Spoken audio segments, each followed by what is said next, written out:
Right, good evening, everyone. I think we have almost everyone all the commissioners who will be in attendance. There's one who's refreshing their computer. So I guess we can convene. We have a quorum and we have a simple meeting tonight. So good evening. This is the March 2025 meeting of the ANC 1C. Hope everyone's doing well this evening. I guess we can just go straight into it and start with calling to order and an introduction of commissioners. I forget what we did last month. So I guess we'll start with, wait, who are we missing? Linda. So let's go from small numbers to bigger numbers and hope that she catches up. 1C01. Hi, everyone. Daniel Michelson Horowitz here, representing 1C01. That's the southern end of the neighborhood between Florida Avenue on the south and Wyoming on the north, and between roughly 18th and Connecticut Columbia on the west. It's good to see everyone. Thank you.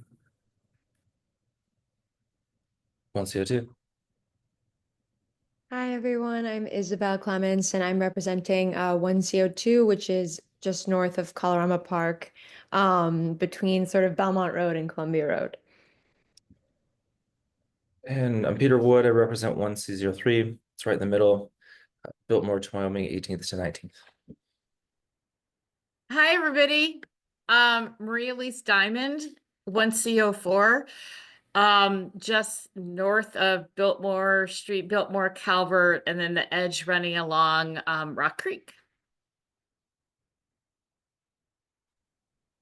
Scott Olson, 1C05, sort of the safe way up through the zoo. I think it's me next. Yes. Yeah. Okay. I'm Catherine Swanson Palmer. I represent 1C09, which is sandwiched in between the Harris Teeter and Columbia Road, and then 16th and Euclid. Perfect rectangle almost. I think Commissioner Laughlin's getting promoted to panel, so she can introduce herself whenever she's ready. And I don't believe that Commissioner Evans is going to be able to make it tonight. So I'm gonna just do my counting in my head, right? That's 7, yeah, 8 people. Okay. So next, officers' reports. No, I take that back. We'll finalize the agenda for this evening. It's pretty simple. Even the consent agenda is pretty simple. If anyone has any questions, comments over tonight's agenda before we finalize it, this would be the time. Okay, so I'll move that we, so I don't even know the right verb, that we confirm tonight's agenda and proceed with the meeting. Can I get a second? Second. Thank you, Commissioner Marcus Horowitz. All in favor, please say aye. Aye. Aye. Aye. Any opposed? Any abstentions? All right, we have an agenda for tonight. Did we get, no? All right, so we'll then officers' reports, chairs report. Guess I didn't really prepare anything. It's been a busy month in the sense that the federal government is under sabotage, which is affecting neighborhoods in very peculiar, somewhat unpredictable ways, which I know a lot of people have been in communication about those things. And also it is the transition from performance oversight hearing to, I guess I can do that in 103, but just as from the chair's perspective, there's quite a lot that's going on in the neighborhood. And hopefully with the warm weather, we'll figure out more. And some of it is just trying to make sure that our meeting schedule, as well as other opportunities for people to get together and support one another in different ways, advances. Still working on some of those things, but hopefully we'll be able to find some places and spaces in order to, well, have our typical meetings, but also some other opportunities. Hopefully more on that next month. Secretary's report, Commissioner Swanson Palmer. Thank you. So the PSE meeting was canceled for February. ABC and PZT meetings happened on February 12th and February 19th, respectively. And sorry, I didn't want to use acronyms. So I'll go back and say PSC is Public Safety and Environment. ABC is Alcohol Beverage. And is it control or cannabis for the C? Cannabis? Control has cannabis, yeah. You. And then PZT, Public Zoning and Transportation. But all of those, the last two happened on February 12th and February 19th. And then for March, the committee meetings are currently scheduled as follows. ABC meeting on March 12th, PZT meeting on March 19th, PSC on March 26th, all at 7 p.m. We put up paper flyers last week to advertise this meeting for March and are planning to do that again or just more in the future as often as we can. Commissioners, definitely look out for more on that from me for April. And then I started setting up a form to collect emails for potential 1C update or newsletter, something like that. But that's really all I have to report on that project right now. And that concludes my updates. Thank you. Appreciate it. Thank you. Treasurer's report, Commissioner Wilson. I have a number of things to update the commission and the community on. It's been a busy time trying to get our finances into clear shape. So first, in terms of receipts and expenses, we received about $760 from the DC government as a refund for paid family leave that the commission had paid employees that we've had in the past, but which, as I understand, we did not need to have paid. So I think my predecessor initiated this process to get a refund in there. The OANC General Counsel did not have any additional advice about other outstanding items we have in terms of getting refunds for these sorts of things. But there are some other backlog items I wanted to mention. Our only expenses in February were $5 in bank fees. We're going to have slightly more bank fees in the future because of ACH transfers, which we'll talk about in a moment. Because of an oversight of mine and my predecessors, we're going to be filing certain tax forms late. There's a possibility that this will incur some financial penalty and logistical headache. I expect to provide further update on that next month. We transitioned from having employees to using folks as contractors instead. So I think there was a little confusion and miscommunication about how to handle those things. But I have a proposal on the agenda to use an accountant that we've used in the past to get that sorted out. OANC, I've refiled 2 of our quarterly financial reports and provided a number of pieces of supporting documentation that OANC has asked for. I don't have information yet about whether this has resolved our backlog problems that we have with OANC, but there's a potential that we'll get some former allotments released to us, TBD. The only other backlog item I have is that my predecessor requested a refund from the Unemployment Compensation Fund. So similar to the Paid Family Leave Fund, this is something we paid into as an employing organization. From my reading of the relevant policy, this is something that we will not get reimbursed. I've reached out to the agency, but I haven't heard anything. I might try again, but I expect that will be crossed off my list at some point soon. And good news, we now have a debit card and we have the ability to make ACH transfers rather than using paper checks. So we made our first payment to one of our contractors using an ACH transfer. That worked out wonderfully. We're using online signatures. So this is, I think, mostly obviated the old headache of having to walk around and find multiple people to sign paper checks and put them in the mail, which I think is really exciting. Thank you, Sean. So I think this is going to make a lot of things easier. Oh, yeah, go ahead. I have just a question because I'm new. So who are the employees or the contractors of our commission? So who are we paying? Right now, our only contractor we have is Sean, who's running this meeting. Okay. In the past, we've had employees who had jobs similar to Sean, and then we had some interns. But right now, that's the only one we have. Yeah. And I'll just clarify, I think the intern was actually post the switch of approach. That was never considered an official employee, but the same job duties as someone who for roughly a decade was doing a lot of the behind the scenes kind of like minutes writing and maintaining the website and things like that. She retired. The website subsequently deteriorated in quality because of things out of our control.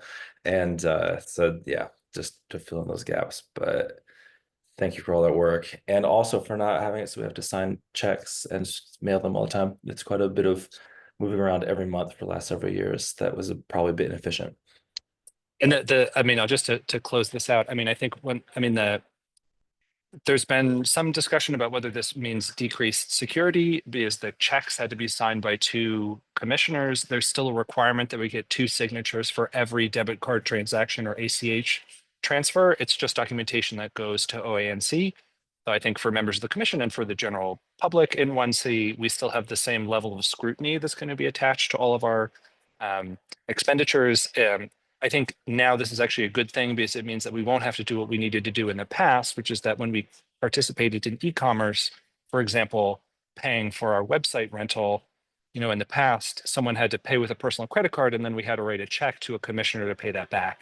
And that was an unfortunate little paper trail. ANC didn't like it when the treasurer was reimbursing himself for a reasonable expense that he had made. Now that can all be very straightforward and clear. The money can go directly from us to the people that we're paying. And just as a final note, in some OANC financial training, OANC recommends that financial documents be retained for 5 years rather than 7. So I'm planning to amend my document retention policy and shred another 2 years of records just to shrink the number of pieces of old paper that we have. I'm expecting that in a month or two, a lot of these financial things will have equilibrated and my reports will be less long, but I appreciate your patience now because I think it's going to help our efficiency going forward. Over. That's great. I appreciate all the work, and I agree and look forward to the forthcoming efficiencies and so forth. So let's go to individual commissioner reports, and if you're the chair of a committee as well, how about we start with Commissioner Laughlin? You can introduce yourself as well.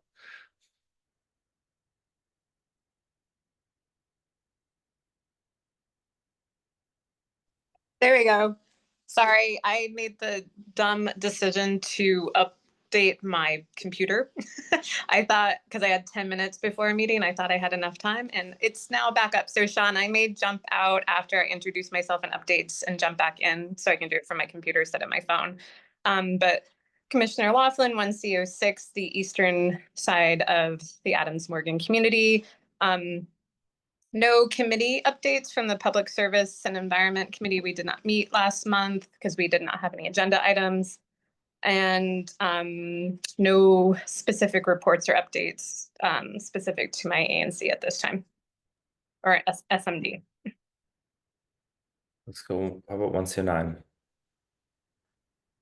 And then down. Thank you. I just have 2 quick updates. One is that I'm working with a few of the residents in 1C09 and our milker, Anthony. Shout out to Anthony for his help, and the Mayor's Office of the Clean City to plan a community cleanup for March 30th.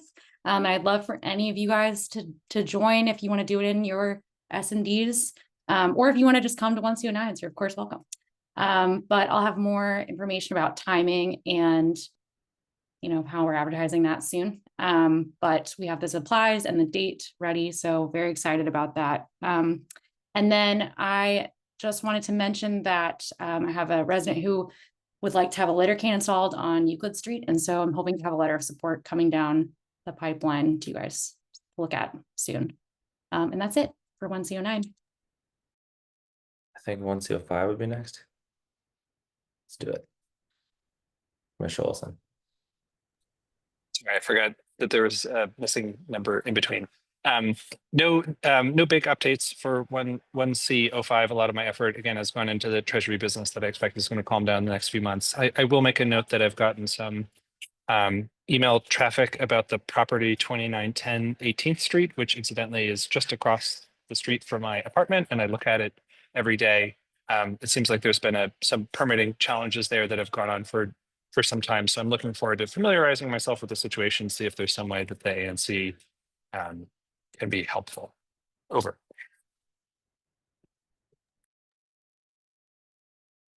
Am I next? 1C04? Okay. Hi, I have a bunch of random announcements, some sort of commission-wide and some specific to my S&D. So exciting news. Food waste and composting bins have been put up in Ward 1. And there's one outside of Harris Teeter and one outside Marie Reed. This is sort of related to helping with reducing our rat population, which sometimes happens because of a lot of food waste in garbage cans. So that should make a huge difference. And I encourage everybody to start using them. And I see also that we have 30 people on the call. That's great. It's great to have a lot of community engagement. And I think in these times where it feels like DC residents are our very being is under attack, it's great to be building community through meetings like this. There is a Ward 1 Town Hall by Robert White, our Commissioner at Large, taking place on Monday at the Shaw Library. So you can find out more information about that, but it's an in-person meeting, and I think that's another great time to build community. I've had a lot of back and forth about a vacant property on Ontario Road that has been vacant for over 11 years. So I'm trying to explore what are some options and what might be happening to that. Evidently, it has gone into derelict property status. So hopefully that means there can be some movement on improving the property or getting it sold. I spent a morning last week learning all about rodenticide and how terrible it is. So there is a group that is balancing the need to kill off rats without killing off other animals. And evidently, when people try to take rat control into their own hands and put out poison, then squirrels and other animals eat it, and it's traveling up the food chain to raptors and hawks and things like that, which is terrible. So if you're using rat poison, make sure it can't be eaten by children, dogs, pets, and other animal wildlife. Last thing, I know a lot of people are, as Peter mentioned, concerned about what's going on. Oh, actually, two more things going on in DC. So if you feel like you need to participate in some kind of action to defend democracy, Free DC is getting organized in all the wards. So that is a great organization. And then lastly, very specific to 1CO4 is there are these murals painted on the street, and this sort of happened in between November when I was newly elected and now, and there is still ongoing conversation about the Biltmore Garden Triangle, the colors that were used in the street mural, where the stanchions are placed, where crosswalks are.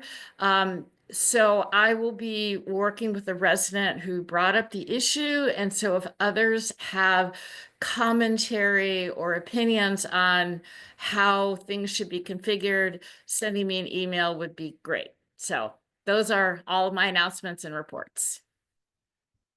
That's great, thank you. So 1CO3, I mean, kind of similar veins. There's a lot of stuff going on, especially I was kind of alluding to earlier. I think we're in the transition-ish period between performance oversight and budget oversight.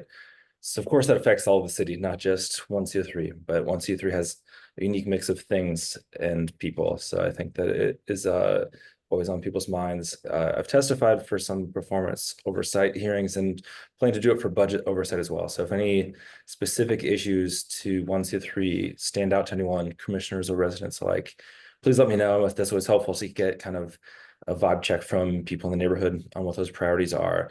I think this is the second straight year where we've been told that it's going to be an extreme austerity year and things are going to be hard and everyone's angry and everyone's upset and no one knows how to plan for the next several years. So that should be fun.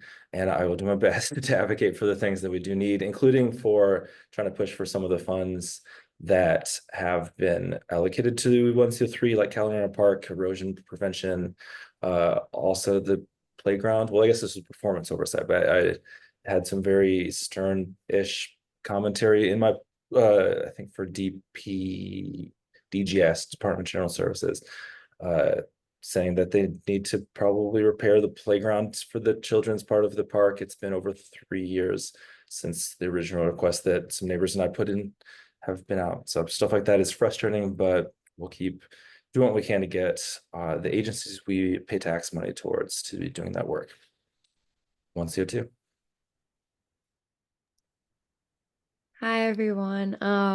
Yeah, not many urgent issues recently on my end, at least in my particular district. I have received a few complaints about trash pickup, specifically missed pickups. And I'm planning to escalate that to make sure that all the missed pickups can be can be sort of relayed to the DPW on behalf of residents. I also was wondering if anyone's had similar issues and and knows how to coordinate with the DPW to identify problem areas or request additional pickups, or advocate for improved service schedules.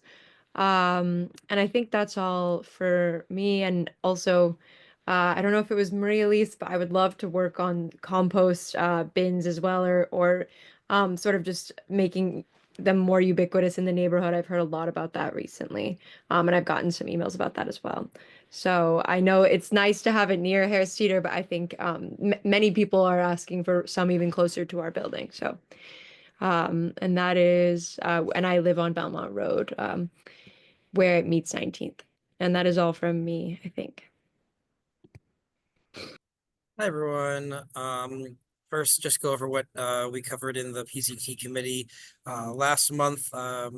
We had a fairly non-controversial renewal of a request for relief from 1847 Vernon, and that has been put on the consent agenda for tonight because we just don't feel we considered it in the last ANC term and we supported it, but the type of relief that was requested changed. The plans did not change at all, so we're hoping that we don't need to discuss it in detail tonight and we can support it. We also had an open forum for any issues folks wanted to raise, and it was an interesting conversation.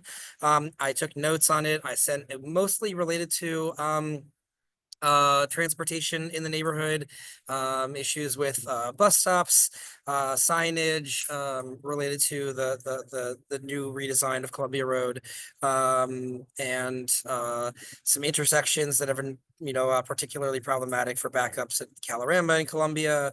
I mentioned the bus stop, so I'm going to follow up with Kevin, our DDOT contact, and make sure we see if there's any solutions to those issues that were raised. And I welcome folks always joining and offering feedback. This month, as Commissioner Diamond mentioned, we may talk about the murals and the curb extensions in the Biltmore Triangle. We've got a renovation request at 1848 Calorama. We've got some NOIs from DDOT related to a new crosswalk on Columbia and a loading zone. And we may have other items on it. I'll make sure to get the agenda out a week before the meeting. Related to the SMD, as many of you know, the building formerly al fresco has been sold off by the owners who also own L'Oreal Plaza, and that building is set to be raised. And I understand that there's talk of replacing it with a mixed use commercial and residential building, but I don't have details on that. And then the CVS at the corner of Florida and U Street is closed, or is closing. I'm not sure which day it's closing, but I've had some initial conversations with the owner of the building, and I'm getting up to speed on the Reed Cook overlay, which prohibits certain commercial activities in a designated zone of the Reed Cook neighborhood, and thinking about how to make sure that property is released to a business that will benefit the neighborhood. So those are just some initial conversations. And of course, construction continues at the Oyster Adams Middle School.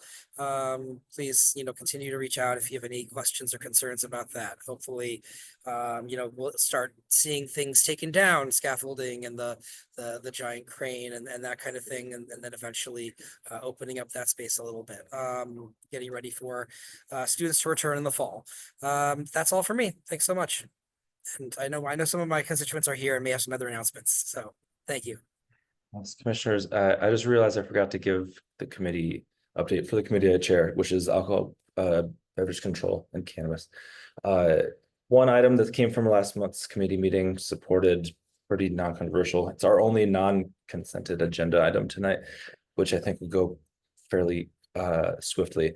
But I think there's at least one other new alcoholic I think, a liquor license application that I'm pretty sure I have to finalize this agenda, but for this coming Wednesday, our meeting agenda, as well as the Adams Morgan Partnership and Business Improvement District has copied us on a letter, which they seem to be looking to convince ABCA, I think, to, I'm not sure on the specific details, so I do need to figure that out, but it looks like they're trying to advocate for the settlement agreements, which are in place, I think at most or all places that sell on-premise consumption or allow or are allowed to sell alcohol for on-premise consumption, to make it so they can remove the clauses in the settlement agreements allowing pub crawls or not allowing pub crawls, to make it so pub crawls could potentially happen in Adams Morgan.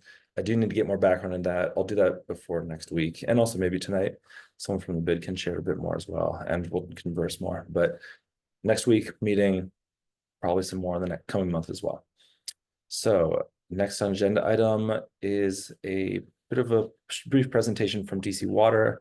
They've been doing a lot of work in the neighborhood. At one point on, I think, every street or most streets in 1CO3, as well as other parts, doing a lot of digging, doing a lot of replacing of lead pipes, et cetera, et cetera.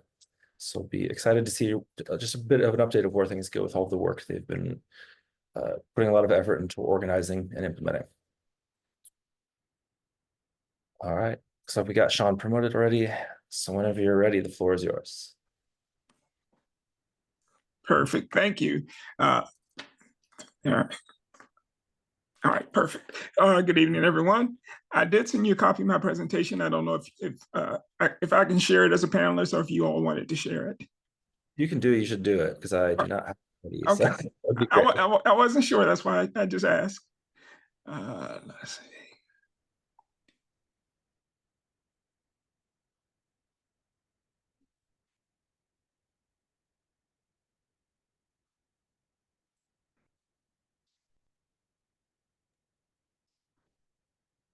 All right, so you see my presentation? Looks like it's working, perfect. All right, excellent.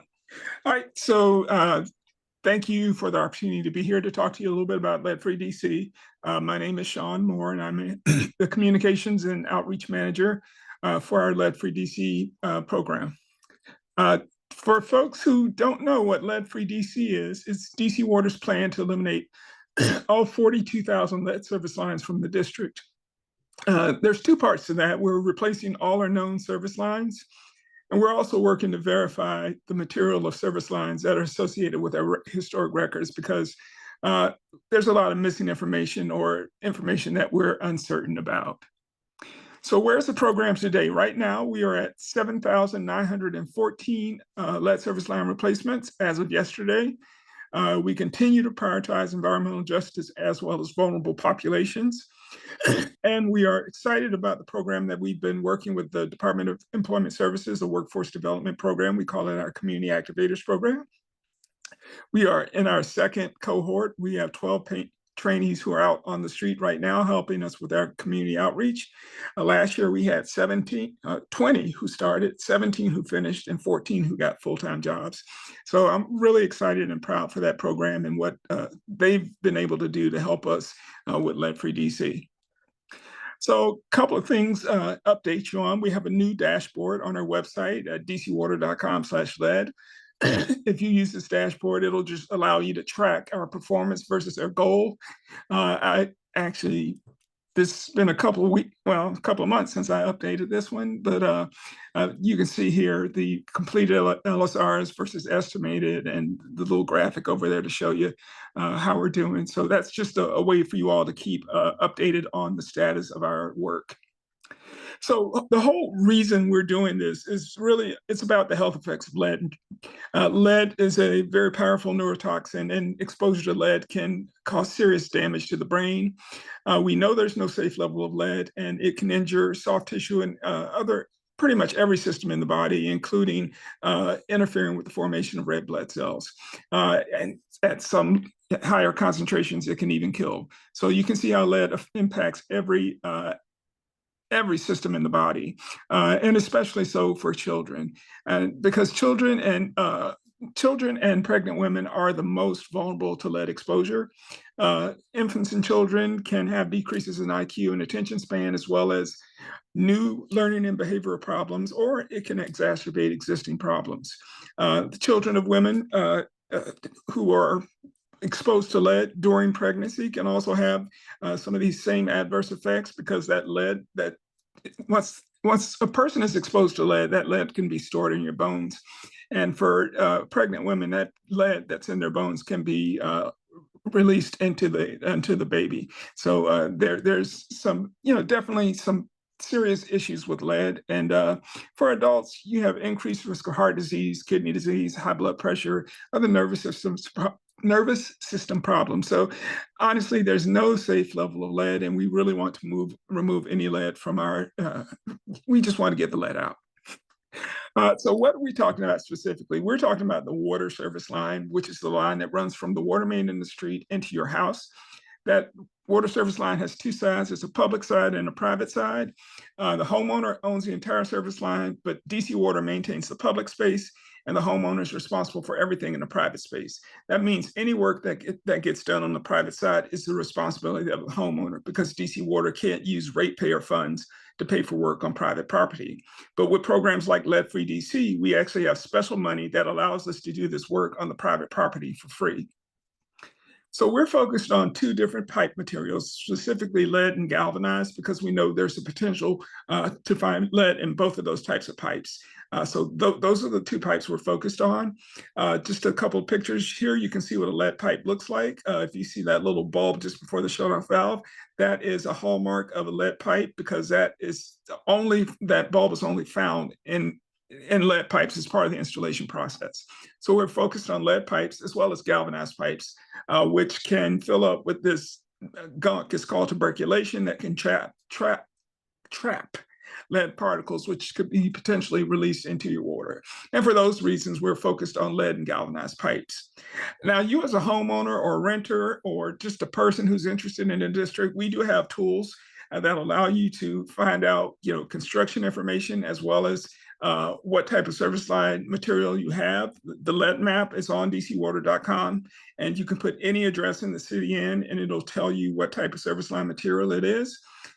You'll see there's 5 different colors. The colors correspond to, if it's red, it's lead. If it's blue, it's not lead. And then there's orange, yellow, and green in areas where we're not certain. So you can look up any address, and you can also go to our construction dashboard and do the same thing. And that'll tell you, give you a timeline on when if construction has been scheduled for your block. So we're doing service line replacements 3 different ways. Specifically, I'm here to talk to you about capital improvement projects, which are by-block projects, are a part of capital improvements.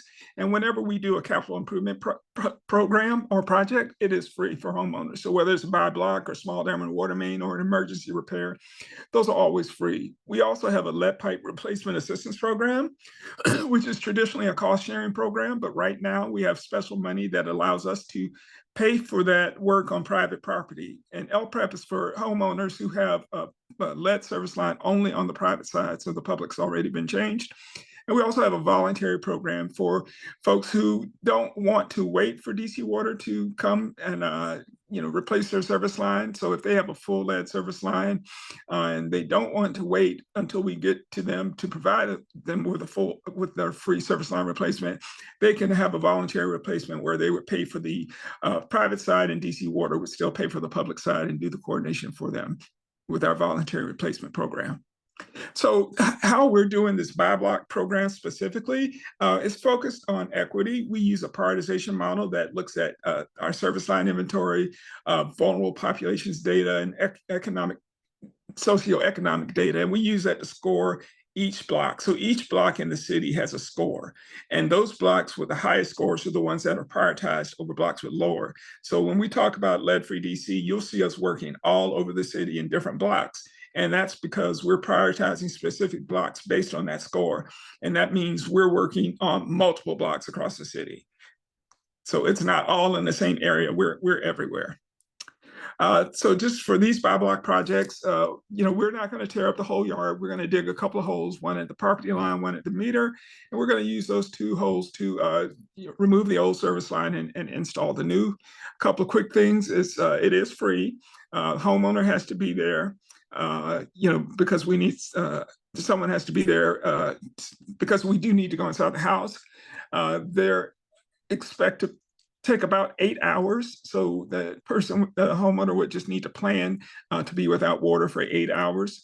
And it's easy to do if we contact you about it. All you have to do is sign up. And once it's your turn, we will call and schedule it and get the work done and provide full restoration. So our goal is for it to be as good or better than we found it. So where are we in 1C? So we have 11 blocks in 1C, 136 premises. Right now, we have about 17% of those right of entry authorizations signed. In order for anyone to get a service line replaced, they do have to sign that right of entry authorization. So we are working to get those signed. Folks who are eligible, and you can see the blocks here, should have received information via mail. They may also receive information from our canvassers or other electronic, emails, other ways of getting information. So you should, and if you have not received any information, you should expect some soon, or you can reach out to me or our lead hotline to find out information about your block. So we do need your help to help us achieve a lead-free DC. Because we need permission from homeowners, we need everyone's support to let folks know that it's a real program. One of the key things we have here is people don't always believe it's free, or they don't believe because we recognize that there are people who are scammers and other things. And so people aren't always sure that this is something that's real and is free. So, part of the reason I come around and talk to everybody is I want everyone to be able to say, oh, yeah, Sean, I saw Sean at the meeting and he talked about it, and, it is free. Definitely go ahead and sign up for it. So, we just want your support. And when folks ask or if someone inquires, hey, this is really a real good program. It's free. You really should take advantage of it. So, that's really what we want from you all. So just spread the word and encourage residents, if they have any questions about it, to go to dcwater.com/lead or use any of our other resources to find out about the program. Like I said, everything we talk about is on dcwater.com/lead. That the construction dashboard, the lead map, we have fact sheets, we have agreements. The authorization form is there electronically for you to sign. So it's all there. So most of your questions can be answered by going to dcwater.com/lead, or you can reach out to us. We have a lead inbox, lead@dcwater.com, as well as a hotline, 787-4044. If you leave a message on that voicemail, they will call you back and try to help you with whatever your questions are. And you also have my information right here on the screen. I'm Sean Moore, 787-4049, or sean.moore@dcwater.com. I will be happy to take any questions. And thank you again for the opportunity. Yeah, that was really great. There's a lot of important information. Commissioners, any questions, comments? Anyone in attendance as well, if you have a question, feel free to raise your hand. I mean, just like generally speaking, I know that there's a lot of talk about how the goals for the program are very ambitious, and that for multiple reasons that things are going to be slow to develop to get the widespread implementation. What's your outlook on what could help get to that end goal in a timely manner? Because I know that you're doing quite a lot of work, but also there's a lot of control that kind of make it hard to completely revamp the city's water infrastructure. I think the key thing here is for people to just sign up to participate. I mean, of course we need everyone's support for the program, but the key thing is for people to sign up to participate in the program, because if we can't reach the goal if people don't sign up, and part of that sign up process is feeling comfortable with the program, and that it's real, and that it's what our commitments are true. So it is. I think that's one of the biggest parts. I mean, there's always things of coordination, working with DDOT and others to kind of streamline the whole process. But the key thing is we just need people to sign up. And the more people sign up, the faster and the easier it is to do this work, because then, you know, we have people signed up, and we're not running back and forth trying to begging people to sign up when, you know, we're trying to close out a block. So we want to make it as smooth and easy as possible. And the key to that is getting people to sign up early. Yeah, that makes sense. I was glad to see that some of the blocks in the neighborhood did, as far as there's multiple that have been, you said 17% of ANC1C has been completed, is that right? Well, 17% of the authorizations have been signed. Yeah. That's right. Yeah. So Right. so we're working. So there's still a ways to go, but we're definitely, you know, we've started it. Folks should have received information, and you know, if you look at if you receive the information, you can go online and, like I said, and fill out the agreement as a DocuSign version online, or our folks will come by and do as a part of our door campaign and outreach. They will come by and leave information for you to sign up for the program. A couple of questions that were from attendees in chat. One, material for the replacement pipes. I don't remember if you said that, but what's the new material being put in? So everything, we're replacing it with type K copper, which is a heavy duty copper that's suitable for direct bury. So it's copper, 1-inch copper. Perfect. And other question, I don't know how you want to do this, if you want to share a screen or not, or just list off the blocks that in 1C, could you just name those again? Let's see. That are in progress. It was like 8 or 10 different ones, I think. Yeah. I can try to share my screen again. Give me a second. Up to you. Thank you. And I also sent you the presentation, so if you want to share it with everyone, you can certainly do that. Yeah, I think we can get it on the website at some point, I think. Yeah, hold on, give me just a second. I am trying to share my screen again.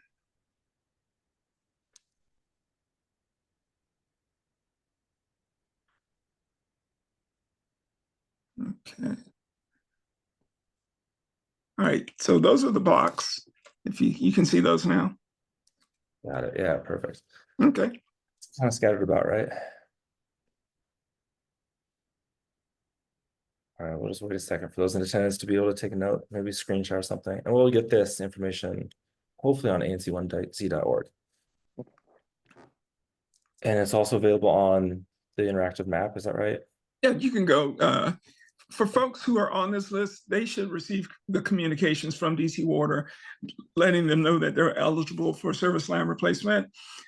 So they definitely should. You can also, folks who see their block on here can go to our construction dashboard, which is also on the dcwater.com/lead page, and look, put their address in and see if, you know, if it's already been assigned to a construction contract, and then it'll have information about timeline and everything for that property. Perfect. Thank you so much. Thanks for putting that up. Any last questions, comments, commissioners? All right, well, don't want to take any more of your time. Really do appreciate you coming tonight and sharing all of that with us. My pleasure. If anyone has any questions, please feel free to reach out to me. And thank you again for your time and for just allowing me to be here. It's our pleasure. Have a good night. All right, you too. All right, so the next item on our agenda, public announcements, general comments, questions, complaints, concerns, etc. Positive comments also welcome. And if you're here to share anything, please raise your hand. We'll get to you in the order that your hand is raised. First up, from the Adams Morgan Partnership and Business Improvement District, Kristen Barton.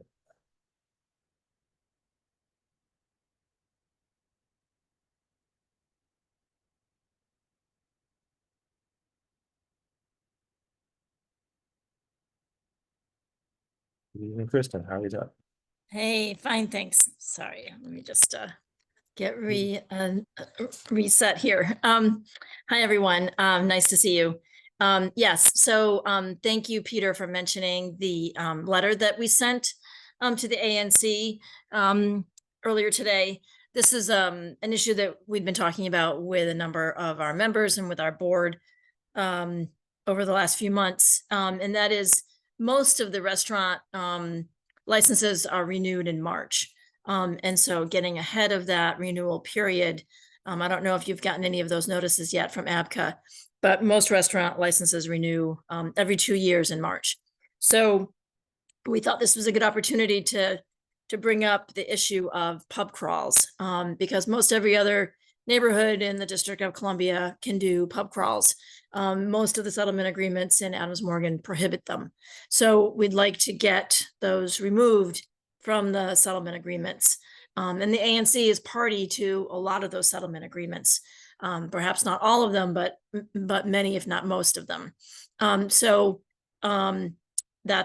a request that we'd like the ANC to work with ABCA and with the individual restaurant owners on. So there's lots of opportunities to bring people to the neighborhood, and in these tough economic times, this is one tool that the restaurants would really like to have at their disposal again. So the issues that they that generated that prohibition, some 20 years ago, I for the most part have been resolved.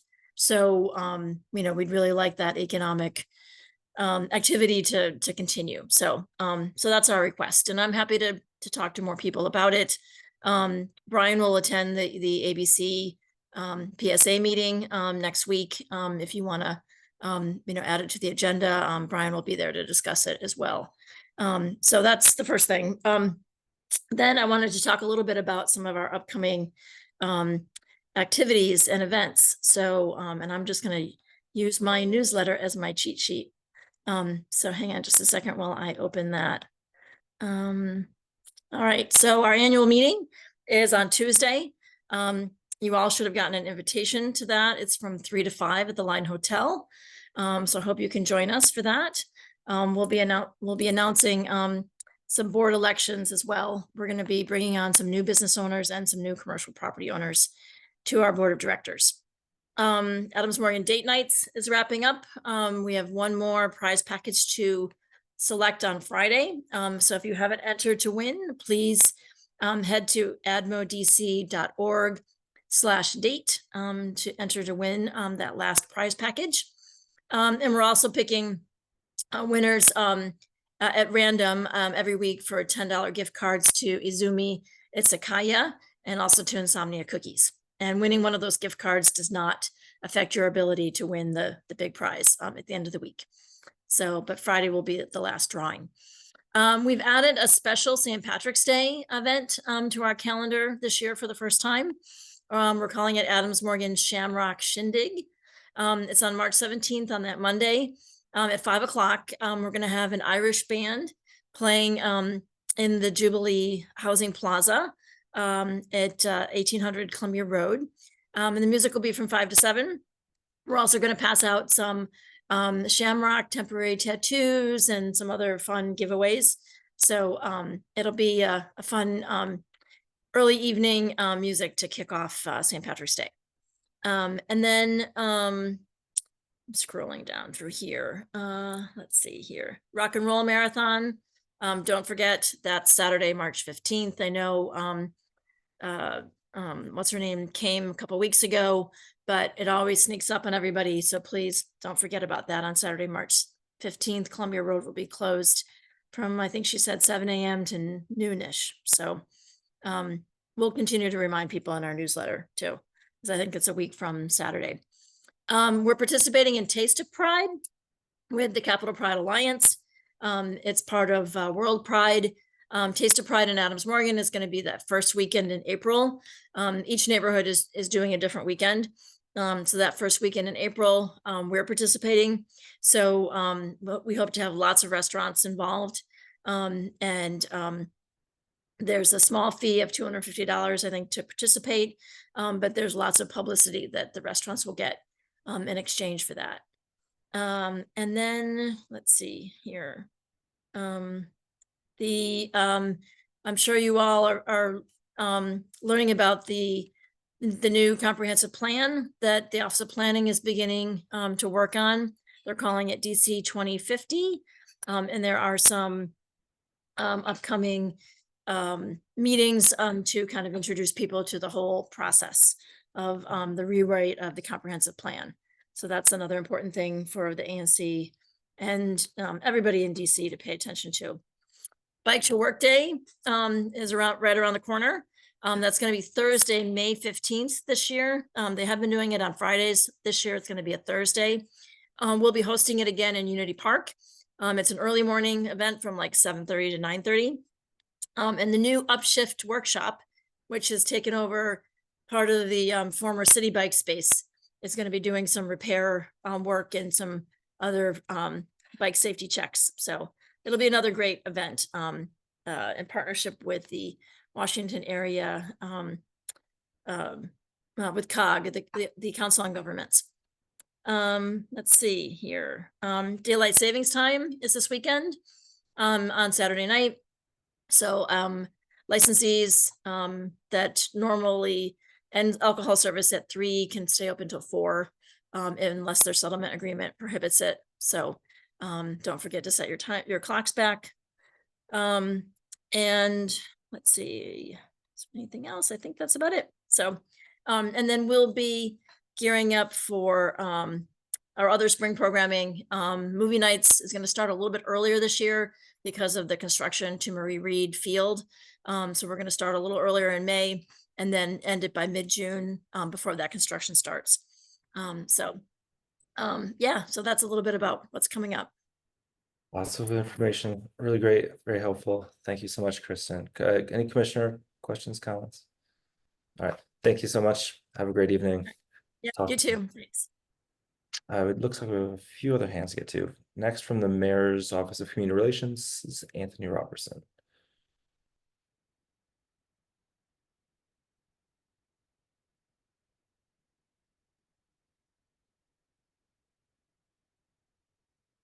Good evening, Anthony. How you doing? Good evening, everyone. Can you hear me? And floor is yours. How are you doing today, commissioners? How well tonight? I have a few announcements. One that the DPW, I think I sent this out to everyone. Did everyone get the street sweeping schedule that started on Monday? So they will have 2 weeks. There will be a 2-week grace period before they start ticketing and towing cars on those days. So 2 weeks from the 3rd, so you're looking at like the 17th, they'll start like enforcing the parking rules and that. And I believe Commissioner Isabel had a question about who do you contact about trash not being picked up? That would be me. You can reach out to me, and I'll be able to connect you to DPW to get those done. And I encourage all the commissioners that if that happens, to please send me a text, so we can get on that ASAP. And hold up, I'm just checking.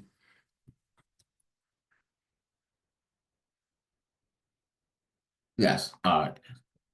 And anything dealing with the DPW, like the trash, illegal dumping, please flag that to me immediately if you see it. Of course, put the 311 in, but if you flag it to me, DPW's been pretty good about getting to us like within 72 hours. I'm not promising no times, but they've been doing pretty good lately when we've been getting flagging these illegal dumping. So if you see it, say something to me, let me know.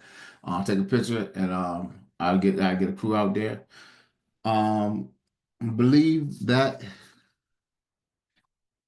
is mostly it. If anybody have any questions, I'll be more than happy to answer.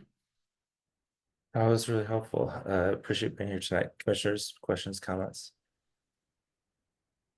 Well, thanks as always. Lastly, before I leave, I apologize. Lastly, before I leave, I think I've said this to everybody.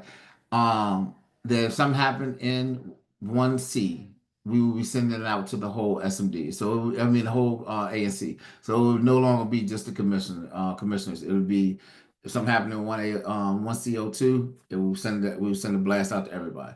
So just remember that. Thank you. Sounds great. Thanks again. Have a great evening. Talk to you again. Have a good one. Thank you. A few more people. The next up is Amy.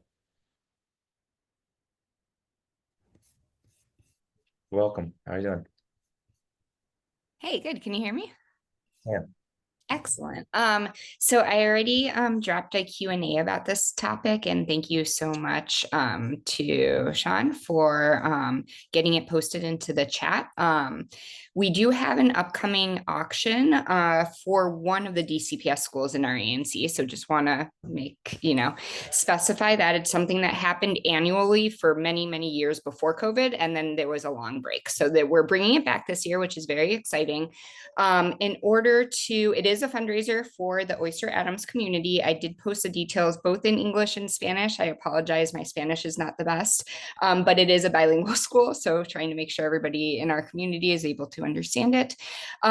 Just a few highlights: you do not need to have a child enrolled to participate in the online auction. The auction will go live late March, and there's a preview of items available. So anybody in the community, if there's anything that you're looking for, from summer camps to other fun activities, are in there. We do have corporate sponsorships available, and are also taking donations from local businesses of items to auction off. And just again, the funding goes to the Oyster School Community Council, the OCC, which is just the Oysters parent teacher organization. We do have some exciting things coming up next year with moving back into the formal space for Adams in Daniels 1CO1 district. So we're trying to get some funding together for that and for many other programs at the school. That was the main thing I wanted to touch on. I do have a few kind of like community questions, but I'll raise my hand again for those so you can put me down at the bottom of the list of that. Peter, is that an okay announcement? I don't want to overstep because I know we have other really good DCPSs in our ANC as well. Well, that sounds great. I'm glad to hear the auction is coming back, and hopefully it is fun and successful for everybody. Thank you so much, Peter. And thank you, Daniel. Oh, also shout out for bike racks. Daniel got some extra bike racks at Oyster. There were sometimes 20 bikes connected to one bike rack, which, as you can imagine, for K through third graders was not very easy. And they actually just appeared this week. So really big shout out. Thank you for everything the ANC does. I appreciate all the comments, and good job, Daniel. Speaking of Daniels, next up is a different Daniel. Perfect segue. Thank you. Welcome. How are you doing? Hi, everyone. My name is Daniel Segura. I am a policy advisor for Councilmember McDuffie. I'm just here today to provide my support for the ANC in case anybody wanted to raise anything to the council member's office, whether a commissioner or a constituent. We are also the chair of the Business and Economic Development Committee. If anyone had any concerns around that topic area, I'm happy to be here of support. I can put my email in the Q&A as well, so everyone has access to it. But just here to offer support for the ANC. Appreciate it. Thanks so much for being here. All right, looks like next is Nicole.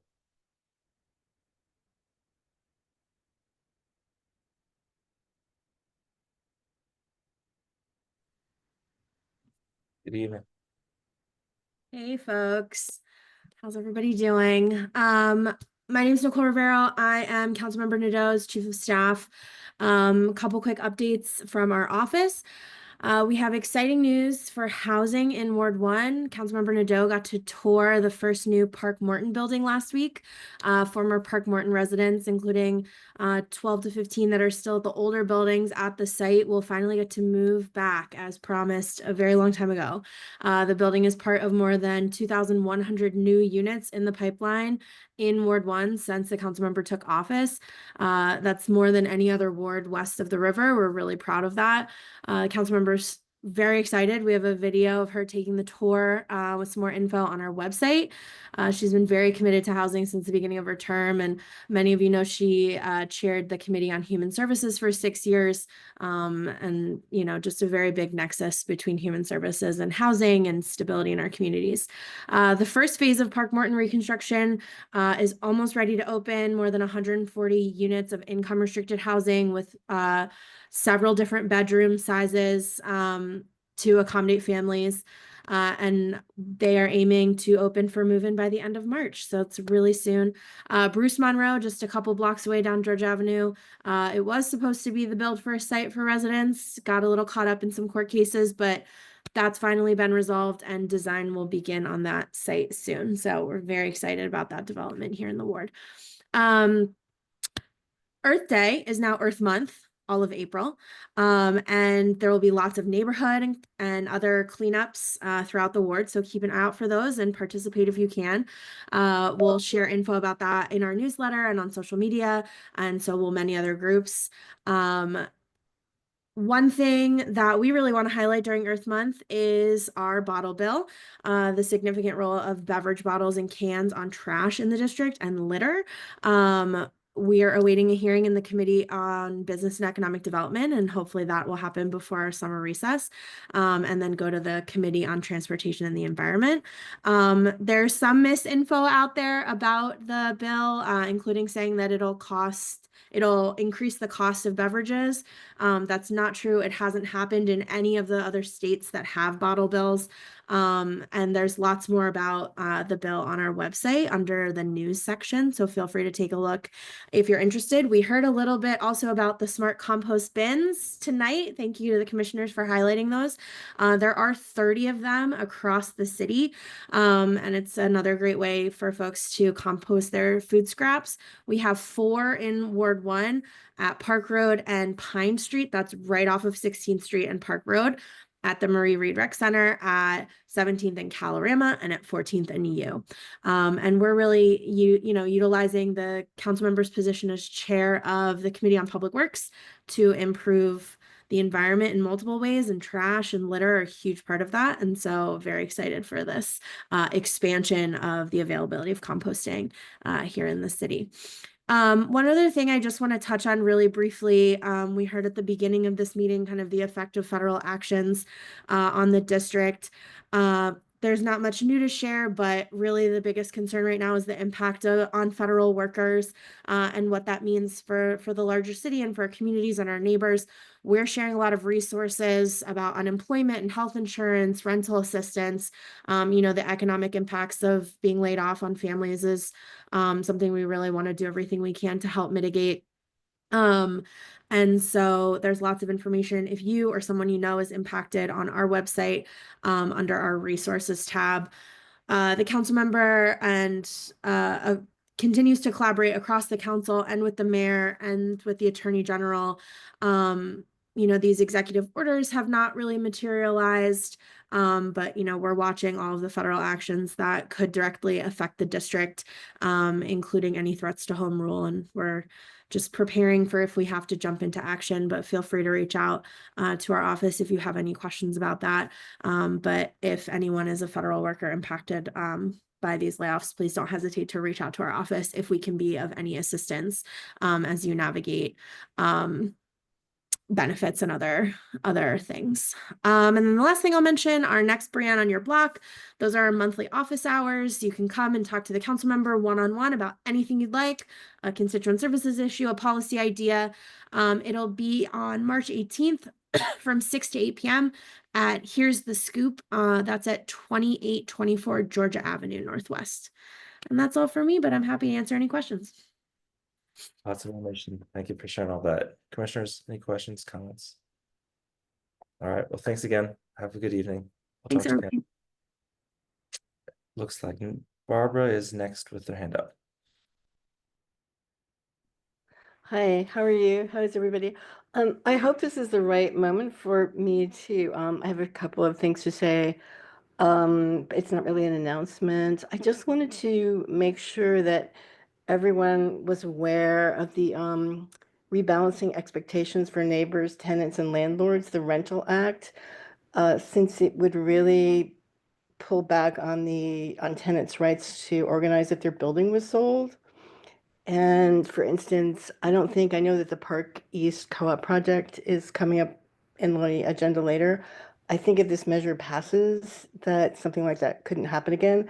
I plan to write the commission a letter with more details. I'm still researching it, but I just want to make sure it was on your radar. I don't think tenants really appreciate how much is at stake here, because many of them have not heard of it because they don't know people whose building was sold. So that's it. Thank you. It's definitely something I think, at least informally, we've discussed, or some of us have discussed. and also the Park East, which is on our consent agenda to support that project. A few of us were in attendance to a walk around that they had dealing with that and related issues. So yeah, noted. Hopefully our intervention, well, hopefully our support or opposition, I guess, won't have to be required in the future, but it seems like that is moving ahead with the council. So yeah. Next up, Stephanie. Welcome. Hello, can everyone hear me? Yes. Yes. Hi, my name is Stephanie Bueno. I am the Senior Constituent Liaison in Congresswoman Eleanor Holmes Norton's office. I just wanted to introduce myself. I'm the Ward 1 liaison. If you guys have any federal agency issues, such as mail issues, or I know that a lot of constituents who are federal workers have been contacting our office for resources, also for casework. We can ask agencies why they were terminated and guidance for next steps, but unfortunately we cannot ask them to be reinstated, but it can help with courts and legal action. But I'll definitely drop my information, and the district office is open to casework again for any federal agency. Thank you so much. Definitely an important moment for your outreach, so really do appreciate being here tonight. And Amy, back to you. Okay, great. I have just a few items I wanted to run by. One item is just requesting maybe for a future smaller committee meeting to discuss the 19th Street area where in front of Adams, as you all may recall, 2 years ago when the school was open, that has a lot of traffic and the crosswalk can be quite dangerous with a high volume. So just wanting to see if there was any possibility to raise that as an area for a traffic study in preparation of the school reopening. I don't know if there's any questions on that or if that is appropriate to bring up. Almost anything, I won't say anything, almost anything is appropriate to bring up at this point. Okay, cool, great. All right, excellent. And then, yeah, sorry. We can review that with the fellow. Perfect. I will definitely follow up there. I appreciate it. I just wanted to second what Daniel brought up earlier on the raise permit, that just want to understand a little bit more if there's any other possibilities, like is there, and I'm just throwing out a really wild idea. I don't know if this is possible, but maybe like opening up a tavern license so that it could just be beer only and that food, like trying to find something that could make that area a little bit more workable. Obviously we always need more housing, so I'm supportive of that, but just wanting to bring up just a brainstorm idea maybe for another committee to see if we do have any opportunities to consider other uses. There just are not very many indoor outdoor spaces, and especially like at this time of the year, it's kind of tough not having that large area inside to, you know, have gatherings and things like that. Even though our parks are beautiful, they don't have that either. The third thing real quick is just wanting to see if it was on the ANC's radar about the changes to the streeteries. I don't even know if this is true or not, but there was a Popville article about it today. And just making sure that we're giving the restaurants that support, because obviously that helps their business quite a bit. And I think those were the three things I had. Sorry, I went kind of fast. I just wanted to make sure I wasn't taking up too much time for everybody. Appreciate it. Just briefly, your second point, tavern licenses, this commission 2 years ago advocated for and pushed for the expiration of what is called the Adams Morgan moratorium zone. That did not happen for reasons I could vent at you about at some other moment that's more appropriate. But I think next year is when that's up for expiration again. So at some point in the sort of distant future, that could be revisited. But as I kind of mentioned, it's a complicated and long history, and it's hard to get taverns in Adams Morgan for those types of reasons. And the last point, the popular article you mentioned actually quoted an email I sent with them. So it's on our radar. Still trying to learn more about exactly what's going on. I know that the BID knows a lot about that stuff and a lot of business owners. So hopefully more information. Not exactly sure what the situation is, but it seems that there's a bit of a hiatus on having businesses be able to modify the streeteries that were funded by the city 4 or 5 months ago, something like that. So hopefully that changes in the future. But for whatever reason, the mayor has taken action that is not particularly the most popular with everyone in the neighborhood. So we'll see where that leads. All right. It looks like that. All right, great. Thank you. Thank you. Looks like that concludes that portion, the item of the agenda. So we'll move on. We have a consent agenda. Any last reservations about the consent agenda? All right, a consent agenda passes. We'll get that stuff sent out later. So we just have one item on a regular agenda. Excuse me. I take the back. There seems to be a proposed agenda item later. Is that Scott? Is that you? Okay, so we might have to. This is me. This is to approve enough money. I mean, I think it's going to cost $150, so I'm putting a larger cap on it in order to file some of our tax documents. Perfect. Let's see. I guess we can kind of retroactively. No one will really do anything if we do this. Go back to the earlier point of just unfinalizing our agenda, and I'll propose that we add this to our consent agenda. Can I get a second? Second. I'll second. Awesome. Thanks. All those in favor of the late addition? Please say aye. Aye. I Aye. Any opposed? Any abstentions? I appreciate the thoroughness on that. We'd worked with, as you said earlier in the meeting, worked with them before, so it's not a particularly new thing, and a bit annoying that ANCs have to be forced to do these kinds of things, but what can we do?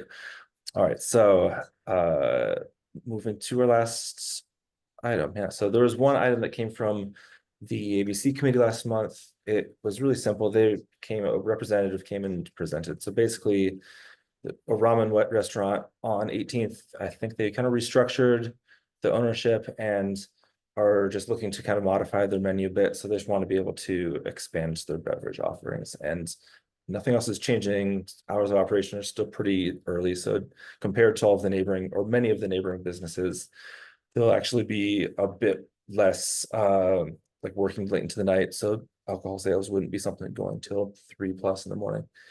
Plus for things like this weekend when we go into daylight savings time.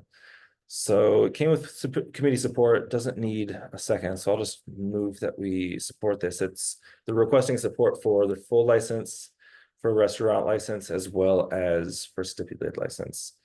And they have a pretty good history, and it was, like I said, a pretty simple presentation. So nothing really that caught my eye that I recall. Other commissioners can correct me. Well, I guess Daniel was the only one on the meeting that last month that's here tonight. But if I'm missing something, please raise it. But it seemed like a pretty simple application, and I see no reason, at least representing the SMD across the street, see no reason to oppose. So, any questions, comments, concerns on that item? All right. Anyone in attendance? Motion on the floor is to support the restaurant application for what is the address again? 2479 18th Street Northwest. All those in favor, please say aye. I Aye. Aye. Any opposed? Any abstentions? Motion passes 7-0. All right, well, that was a full meeting. We got a lot of comments from the community. I really appreciate everyone who came and either actively or passively participated tonight. And of course, fellow commissioners, for you as well. And with that, we'll adjourn this meeting. Have a nice evening.